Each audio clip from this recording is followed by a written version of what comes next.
So problem. I'm Jesse from Top MBA Consultants, and I specialize in helping international applicants get into top business schools. All of our full service clients have gotten into at least one of their dream schools, which is generally a top 20 school, like IESE. And today I'm here interviewing Nim. Could you go ahead and introduce yourself? So hi everyone, Nim Orlovsky here. I'm from Israel. I grew up also in Africa, Kenya, but I've lived all my adult life in Israel since 18 until 30, and now I moved to Barcelona. I have a professional experience in PwC, and more recently I was working in a technology company, high tech, specifically in the ad tech industry, advertising technology industry, working in programmatic advertising in the operations department. Yeah, is anything else? No, that's terrific. And this is actually the first in a series of interviews that I'm planning with current students and alumni from top schools. So thank you very much for being my first interview. Haha, what an honor. Thank you. So can you tell me more about the experience from once you were admitted? Can you talk about what happened from that point as far as, were there any courses you took ahead of time or any networking events the school organized before leaving Israel?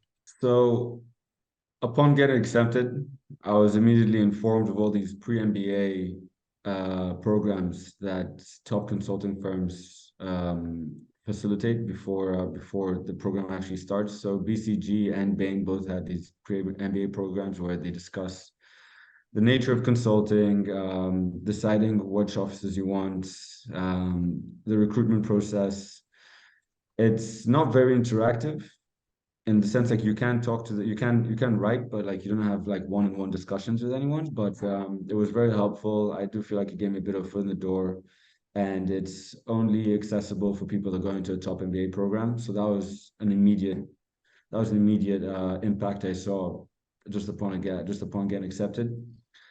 Um, Another course I took, I don't know if this is especially just for IESE, but since it's in Spain, they offer a business Spanish program before the MBA, two and a half weeks, a 2.5 week long program in August, end of August.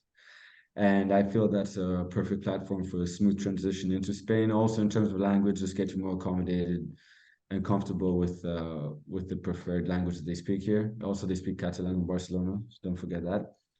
But also socially, because the orientation program, you're meeting 350 people like in an instant, and it's very dynamic. It can be a bit overwhelming. And the business Spanish program, it really gives you a good chance to get to know people a bit intimately before, because you get put into smaller classes just based on your Spanish levels, and it gets you more acquainted with the campus, a bit of the faculty members. Um, and I'm not quite sure if other programs have such a language program like this that they offer for free. But that was very helpful. Did you have any kind of culture shock? Um, Not necessarily. There's some similarities between Israeli and Spanish culture. Um, Also, but I feel like Spanish people are very welcoming. They're very warm people. Um, I consider Israel to be a more Western type society, so it is a bit aligned with some of the Spanish culture too. But I can definitely see people from other cultures having maybe some sort of shock. But I do feel like Spain is quite an accommodating country. So in addition to the language program, could you walk me through your experience from the day you arrived in Barcelona until orientation? Yeah. Well, I was working until just pretty much the very end of until I could. So I arrived just a couple of days before the Spanish program started, and some people opt not to do the Spanish program just because they have their own personal matters to deal with. But I did intentionally want to do the Spanish program for the reason that I stated before. So when I arrived, I just had 2 days to settle. I already had roommates from the MBA program that I met through different platforms that ES set students up with before, so they can meet one another. So that was very lucky that I found something, because a lot of people are still dealing with looking for an apartment. So I think regardless of where you're going to go and what MBA, just find an apartment before the MBA starts, because then it gets very busy and much more complicated to do so.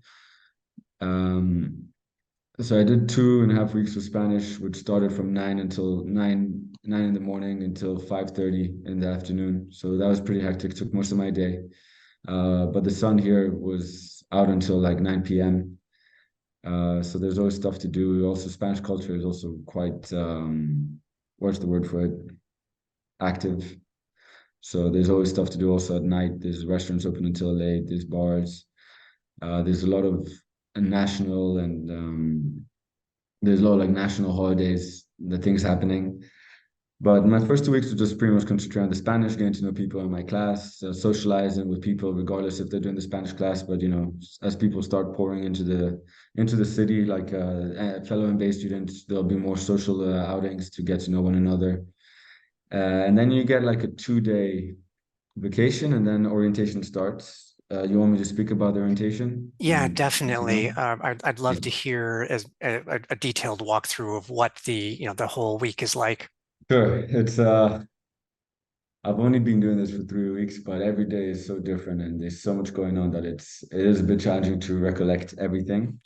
But the first day is everyone comes in suits. It's a bit formal because we take our pictures. They take a picture of the whole class. They take pictures of you for CVs they're going to send out, and they send and just for their own records. But the first day, everyone arrives to the auditorium. There's a main auditorium. It's very beautiful. And it commences with the dean giving a speech. It's kind of a general speech, but just about the adventure we're about to begin. And then it was followed by another professor. He was a director of something. I can't recall his exact role.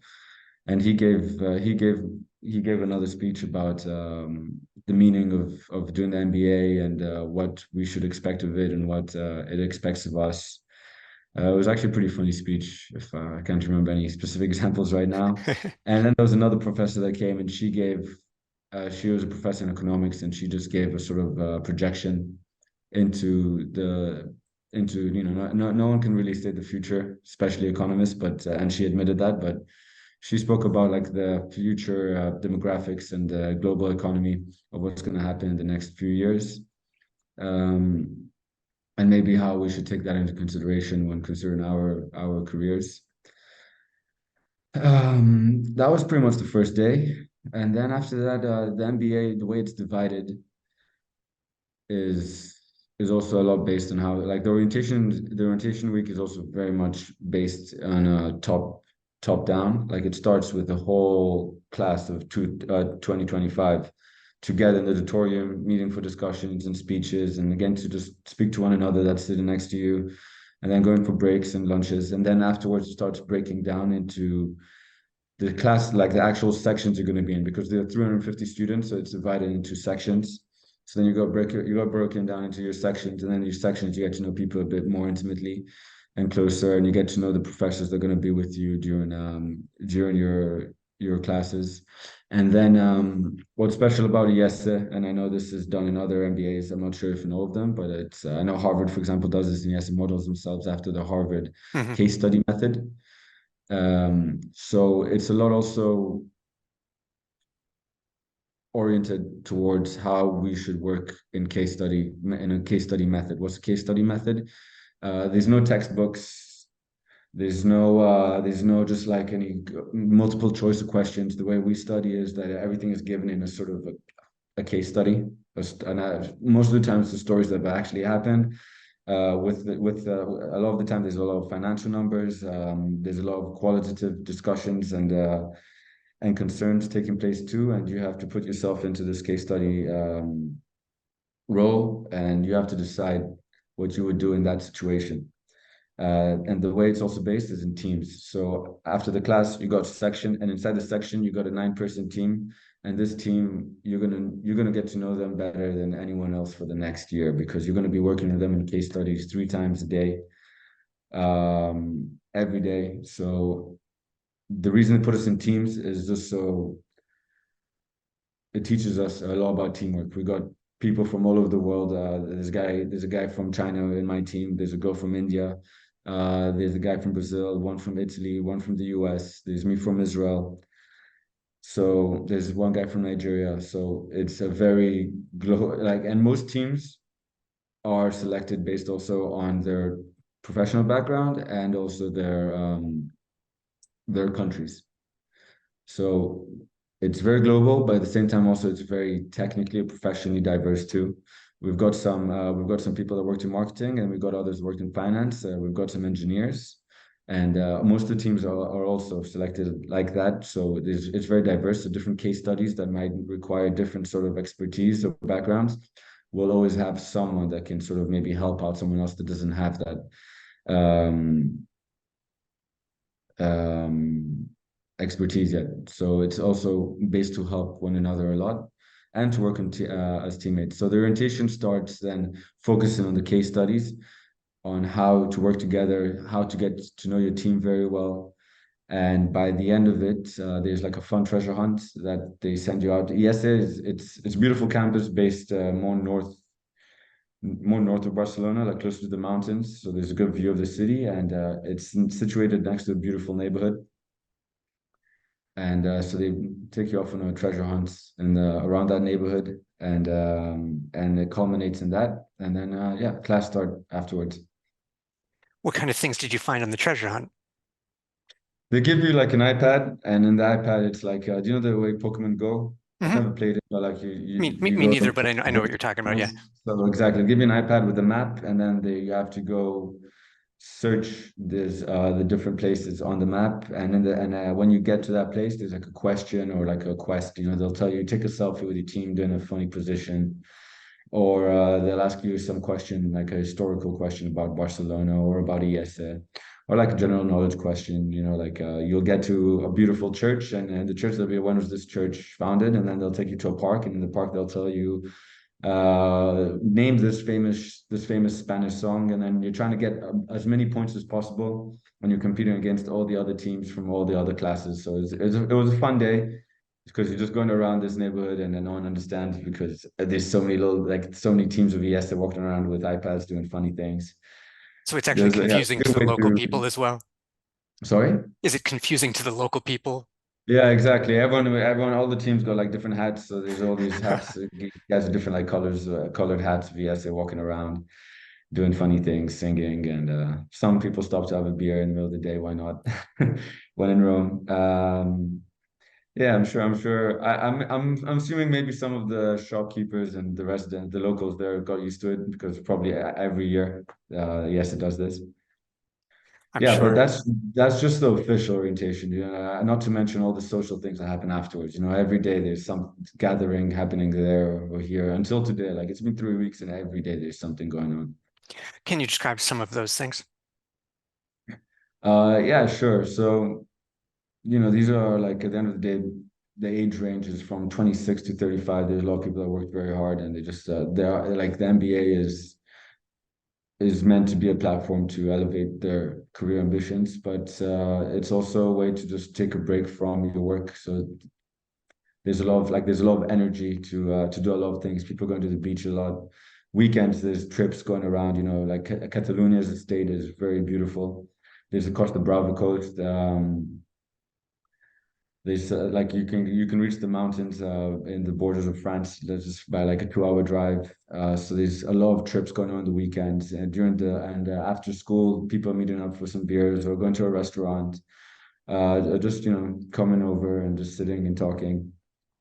Yeah, and now personally, I'm going to be doing. I said before, I'm looking to work in consulting, so I'm going to have to start working on my case studies for interviews because consulting requires that you do case studies in the interviews.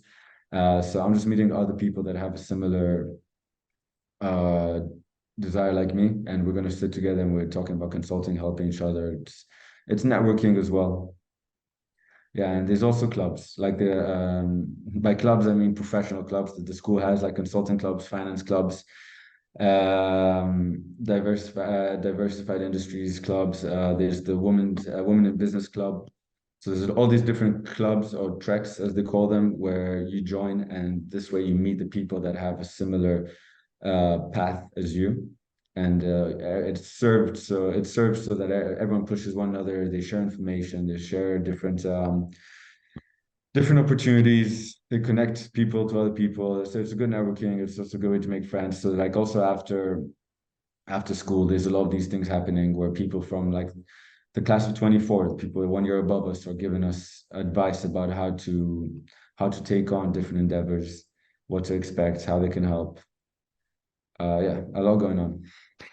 Sounds like it. Do you have a most memorable experience from orientation week? I think the first day and the last day would be my most first day, just because it's I mean, I didn't think at 30 I'm going to be feeling a first day of school ever again. And Right. it's funny how that first day of school feeling, even if you haven't felt it in a very long time, well over a decade, it's still something that like rushes. You just feel it rushing, and you're like, wow, I remember this feeling. And it's funny also, it's the first day of school, but everyone's in a suit, everyone's professional. A lot of people are fathers and mothers and married. We're adults going to first day of school, so I thought that was a bit humorous. And the last day, just because, yeah, the neighborhood that yes, is situated is very beautiful, and just that treasure hunt it was unexpected. I didn't think we didn't expect that at all when they said bring some comfortable clothes. I thought we are going to be doing some trust building tasks, like when I don't know, people are falling and you have to catch them and this sort of stuff. So going on a treasure hunt all day was a bit of a surprise, but good fun, definitely. Yeah, those are my No, two more memorable ones. no, that's great. What about career development? Did that actually begin at all during orientation week? Career development started in May or even April, I would say. Okay. Like the minute you get accepted, they send you some tasks to do to further yourself, to put yourself as the best position as possible for when you start the MBA, and I think also to align everyone's standards. So everyone starts off in the same starting off point. So career development, what sort of stuff? Well, first of all, ES has a standardized CV. Um, so they send you the sort of template that you're supposed to build your CV off. It doesn't have like a template of ES or anything like that. It's just the way the format that ES requires that everyone does their CVs, because ES has their own professionals, what's the word for it?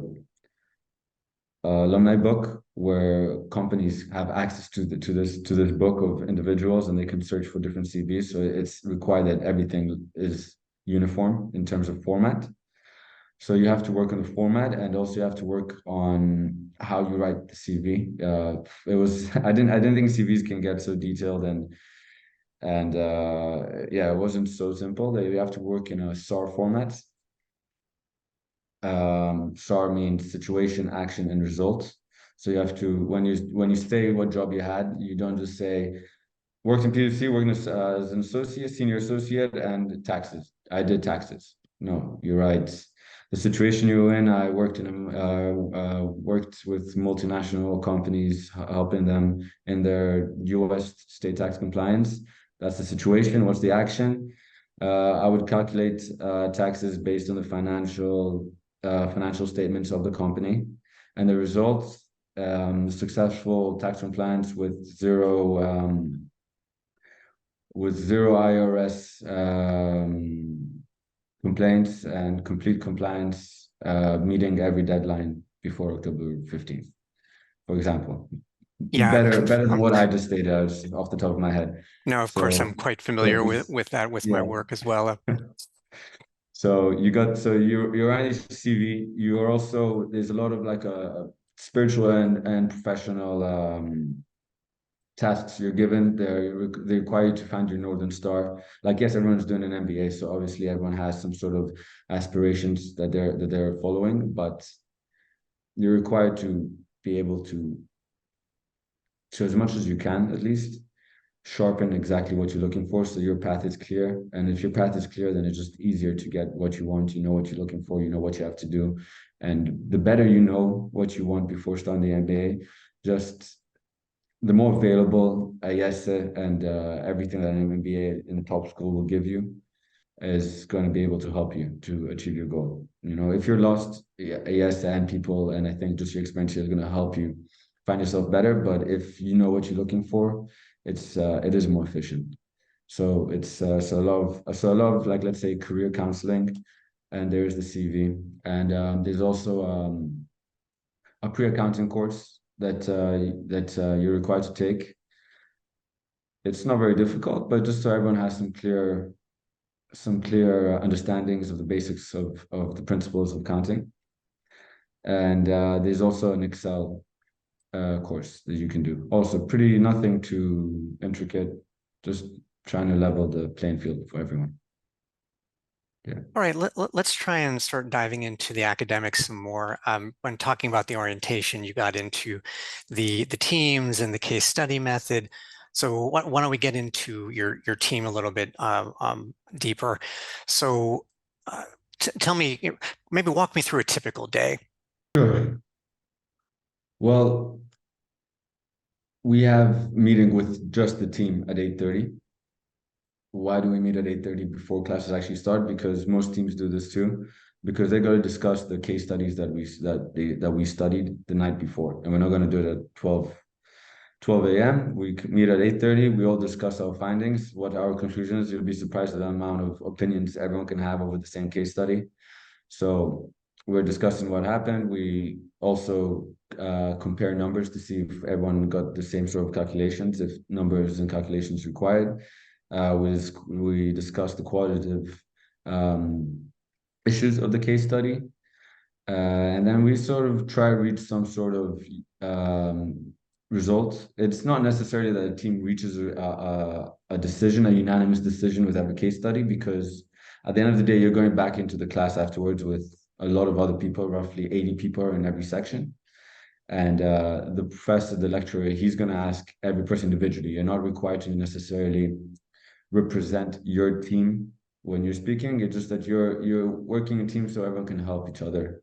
And again, like I'm really in the infancy of the MBA, so maybe it's going to be different in the future. So I don't want to speak just in a like overarching way that the MBA is conducted in teams in the future. Maybe it's going to be different, but up until now, that's how it was. That you meet at 8:30, you discuss the case, everyone gives their opinion,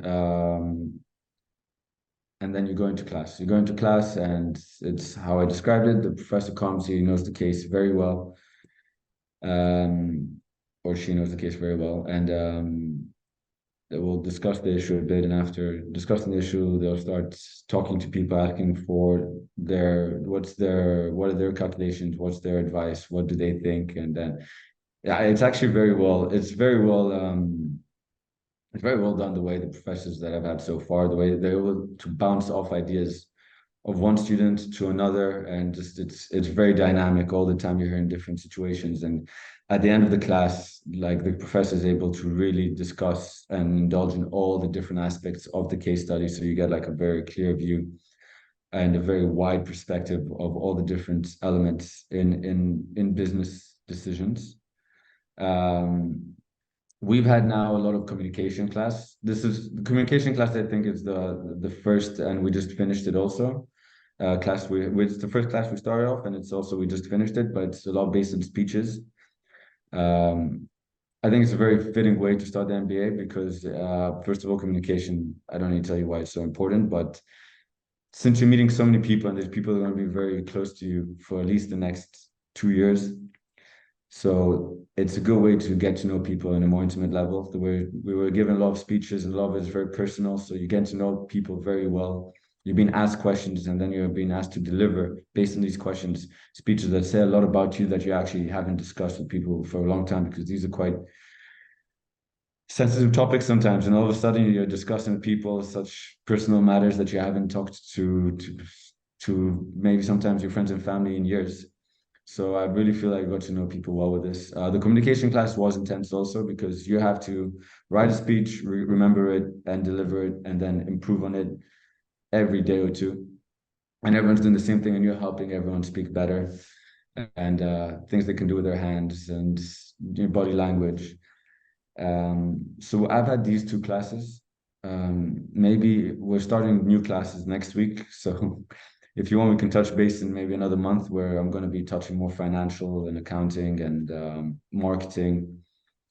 But Yeah, for I would now, definitely we're love touching to this just kind level. of follow your journey as much as possible. That's certainly Sure. part of the idea of this whole series is really to help people get into business school, understand much more what the reality of the experience is beyond what you read on various websites and the glossy brochures Yeah, and of these kind of course, it's things. important.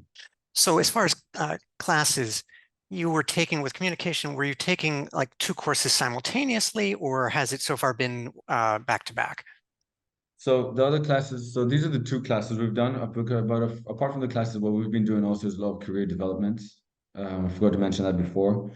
So yes, we did do that before the MBA. I told you about the tasks we were given, but then based on those tasks we were given, we elevated that thinking and like your career development and like your path and your North Star more and just focused on different things. So like there's a lot of classes on or maybe we should say assemblies in the auditorium with lecturers and career counselors and public speakers about different issues, starting from like motivation, talking a lot about different industries. So you get acquainted with not just what you want, which for example, in my case is consulting, but you'll also be able to talk about you'll you'll be hearing experiences from professionals from many different industries.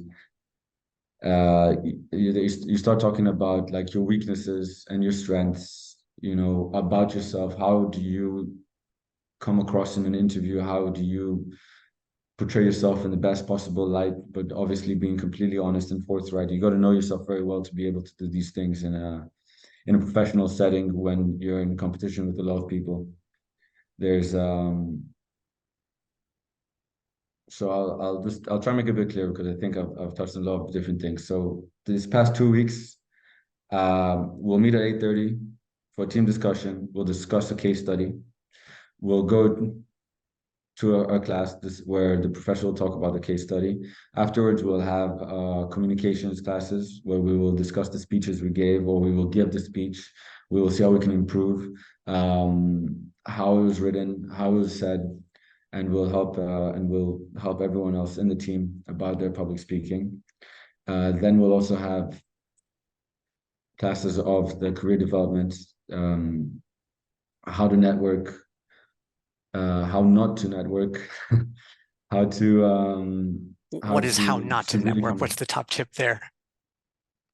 I think a big something I'll hold as a good piece of advice is if you're looking for someone in a certain company, don't reach out to every employee in the company because it's not a good look if at the end of the day when you're reaching out to someone you want to make that person feel like you want exactly that person. Like you're a person that can help me, you're a person that I sort of admire and I want to hear your piece of advice. Now if you're sending out you're sending out reach out emails or LinkedIn to everyone in the company and like people talk and like they find out like it does sort of lower how important they might feel to helping you and like it just sort of it could maybe in like lower your chances. It's not as good as it looks. So that's something that's important. Like when you're looking for something, like do your proper research and find that one or two people that can really help you. Don't just spam everyone.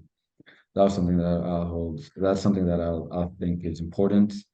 Obviously, ask the right questions. You don't wanna look like you don't know what you're doing. You want to know that, like, you want to give people because these are people. If you're networking with them, these are people that might be able to offer you something, might offer you more help.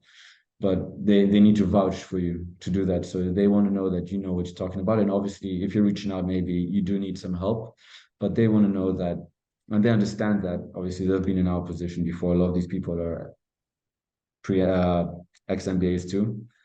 but they want to know that you've come with all the possible information that you could have gotten. So you're not also wasting anyone's time, and you're actually serious about what you're trying to accomplish. So there were these sort of career development classes. We talked a lot about like how to write we talked a bit about how to write a cover letter. We're going to talk more about that, I think, next week also. Just like get to know me, like a quick paragraph that sometimes people put on their LinkedIn, or something you can say in an interview when someone says, "So tell me about yourself." Right. So The how to classic say first question. exactly, exactly. So how to so these sort of nuances in interviews, and just the whole holistic approach of looking for a job. It gets quite deep, and there's a lot of factors that I didn't take into consideration before joining an MBA. So these would be my classes up until now, and they'll last until roughly around 5. And now there's a lot of like I mentioned before, the MBA tracks and clubs and treks.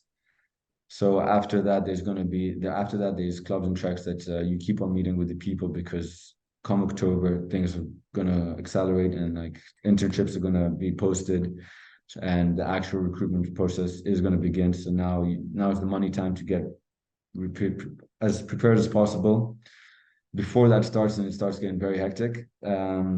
So these treks are organized mainly by second year MBA students and by some faculty members and the career development department, and those can last until up to 7, 8 at night, and then you come back. You have to read your case studies. You have to prepare your speeches. You have to get ready for some career development tasks that they gave you.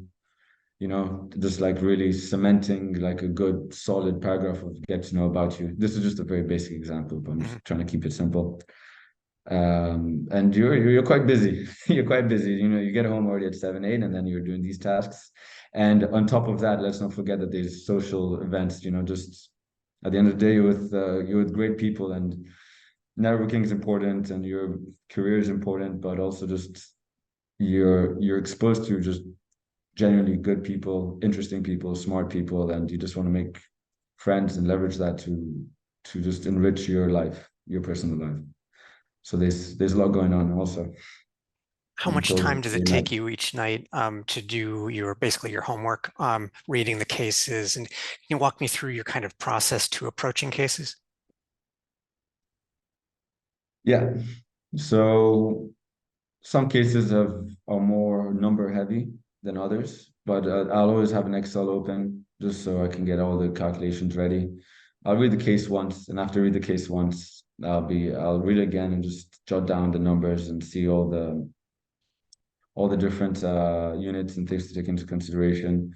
Start doing the calculations, and then I'll read maybe even again just to make sure that I understood everything. Um, and then you have to take into consideration like the other aspects that aren't only financial, and like you have to build like some sort of presentation.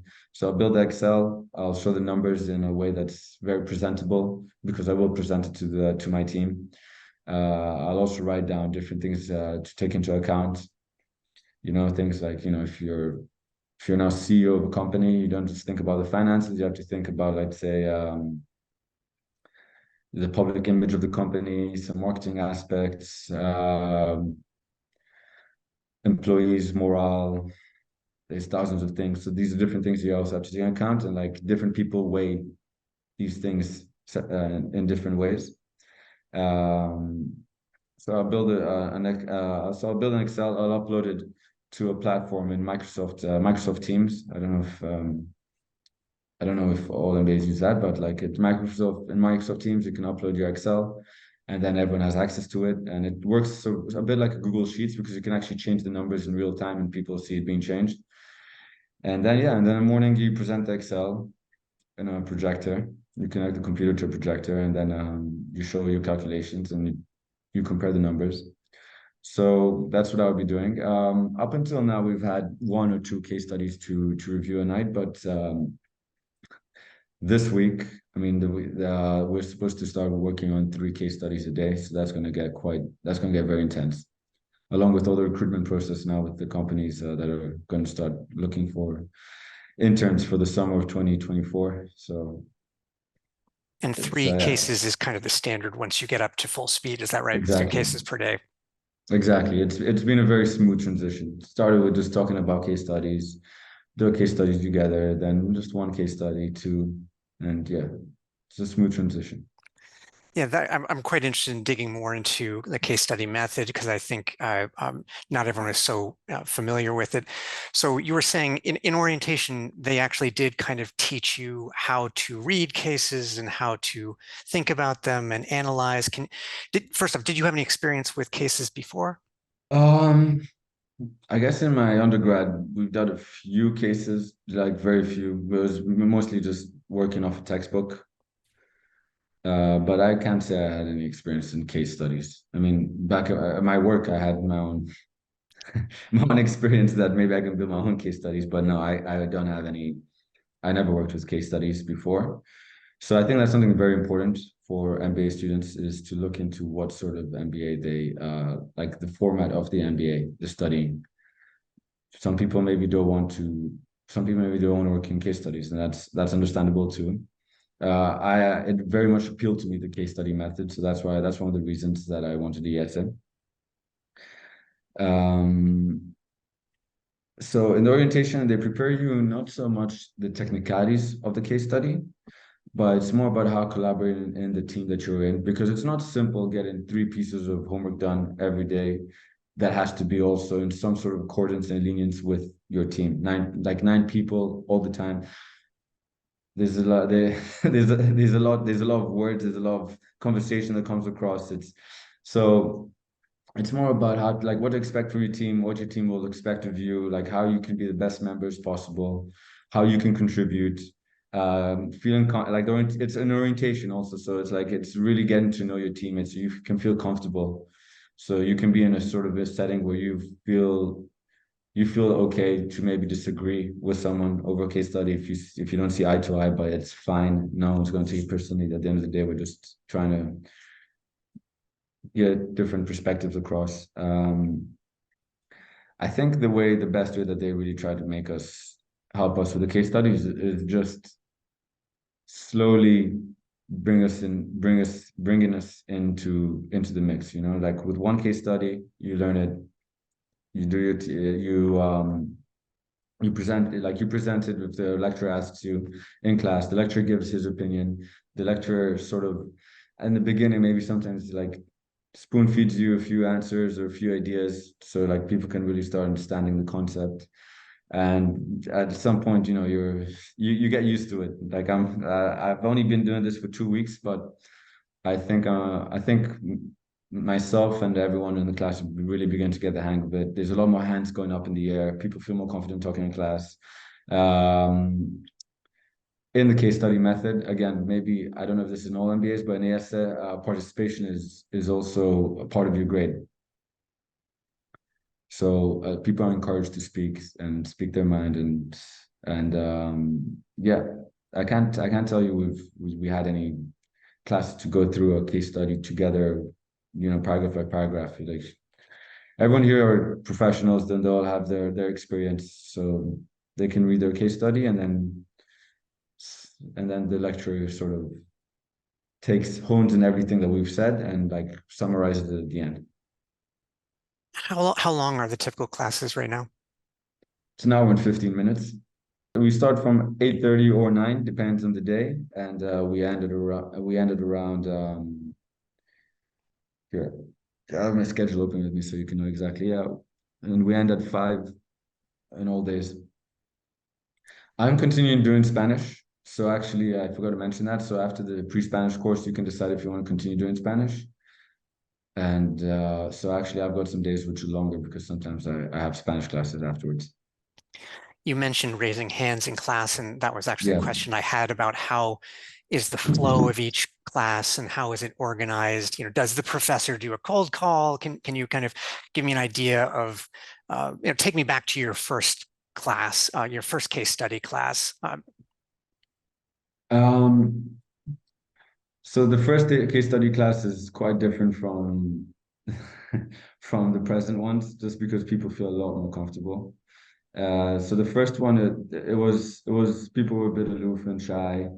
Um, there really were a select few that really put their hands up, but everyone understands the expectation of MBA is to be active in class. You know, no one's, you know, you're here because you want to be. You've taken time off your professional career. You've changed countries. Like everyone in the MBA wants to be in the MBA, so there's a lot of enthusiasm. So in the beginning, yeah, people are shy, but you know that they want to. Just some people are more intrinsic, more not intrinsic, sorry, introverted than others.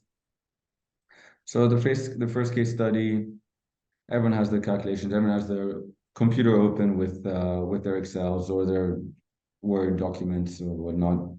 And the professor comes in, maybe he has says like an icebreaker or something, and then he starts with the case. It's like, okay, so now Jaime is looking to open up a branch of Oakberry acai bowls in Gracia. So what do you guys think? Like sometimes like most of the case studies are like presented with one, two, or three problems, you know, like do you open the branch or do you not open the branch? Do you use that money to use for something else? Do you just decide not to do anything? That's also an option. Sometimes saying no is the hardest, but the smartest option. So you'll be okay, so what's the decision? Okay, you think this, Nim. Why do you think this? I think this because based on the calculations, I see that he can make up to $100,000 a year. Okay, but he can make $100,000, but what about the consideration that he can use the 100,000 for something else? And then he's like, yes, James, what do you think? And James will say something, and then Shan, what are you thinking? And it's just bouncing off a lot of people's ideas, and he'll start from one thing and work on his way to another. It's very dynamic, to be honest. It's very impressive how someone can conduct an hour and 15 minutes like that. Um, but yeah, it's always dynamic, and yeah, you put your hand up. You have to put your hand up. If not, it'll be just a very rowdy market, and nothing actually is going to get through. You put your hand up. He gives everyone a chance. At least I'm saying he because I've had two lectures now, and they've been guys. My communications lecturer was a female, but it's not case study method. It's more like intimate teams. So that was a very different dynamic. If you want me, I can touch upon that also. I appreciate you just talking about in the moment what's happening. The professor's calling on this person, is going back and forth. So were you able to participate? You know, did you jump in on that very first class, or did it take you a while? The first class, I maybe raised my hand once or twice. I also it was good for me to see the first class also because I actually I've got to admit I didn't prepare as much as a lot of people did. So like I saw the standard that was expected of a case study, and I was a bit blown away. And I think the quality of my case studies and my presentations and my Excel files are getting a lot better. So that's something actually that's I've seen immediate improvement in just 2 weeks. So I was a bit taken aback when I saw people really invest a lot of time in their case study preparation. So when I saw that the first day, I was like, okay, I'll give my 2 cents over the case study, and I'll take a step back and I'll come back the day with a lot of harder work and a lot more presentable answers. But there were some people, you're always going to have those people that are going to take the first leap, and then others take more time. A lot of people, English isn't their first language. I can only imagine if I was to have to do an MBA in a second language, then I would find it also a lot more intimidating. It would take me more time to warm up. Yeah, 90% of the applicants I work with are non-native. So yes, I'm really familiar with this situation. I'm always pushing them from the very first class, be Mhm. courageous, push yourself to say anything. Just the Yeah, longer you wait, the more difficult it gets. So yeah, I'm extremely familiar with that situation. So regarding that international side, what impact do you feel that has in the classroom? I love it. Um, the impact it has is just I don't know. It's very heartwarming to see people from all over the world just coming together for for this MBA. Like this, like you see that you have a mission. An MBA is an endeavor, and it does take a lot of time, and it is expensive, and it takes a lot of like personal effort and a lot of you to just get accepted and just to, you know, after the GMAT and after all the essays and everything. And it's so nice to see everyone from every corner of the world joining you in this adventure together. Um, Especially in the teams because they're so international. Like you see the different sort of yeah, you see the different cultures uh, over there. There it does manifest itself because some methods of communication are a bit more subtle, and you know some other cultures are more direct in their method of speaking or talking or just like constructive criticism. Timing also. Some cultures are a bit more flexible with their hours than others. So I've learned that one. If you say 8, it actually can mean 8:30. So so people get used to that. You do see different perspectives based on the countries they're from, but everyone's really gone together pretty well and fluidly up until now. It's been very nice to see.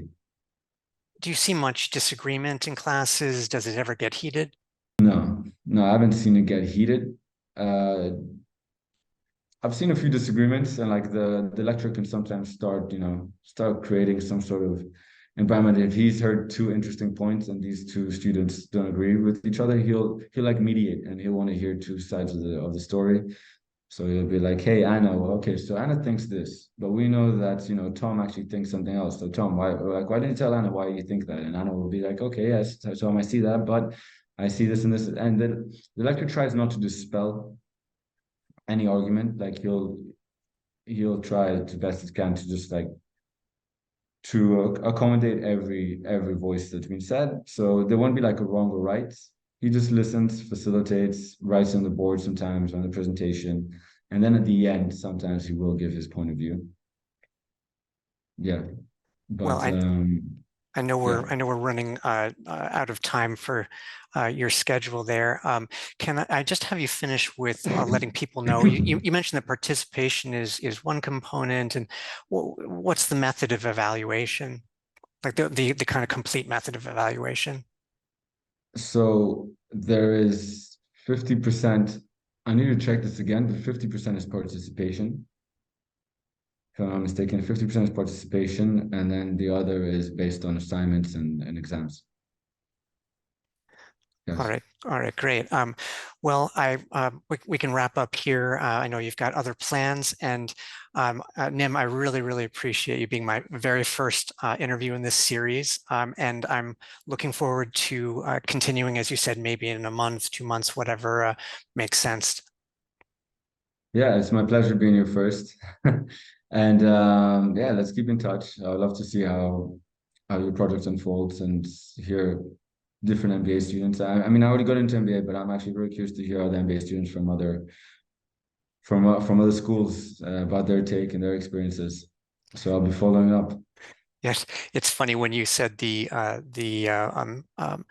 starting late. I just got an answer to one of my questions from actually a Japanese applicant who I worked with from LBS, and asked, were there any kind of surprises? And the first thing they said was, they're not as punctual as in Japan. Yes. Yeah, you can see it's funny the timing with a lot of the cultures. And you say the different cultural, views of this as well. And Yes. all right, great. Well, thanks again. I hope you have a great night, and we'll talk more offline. Okay.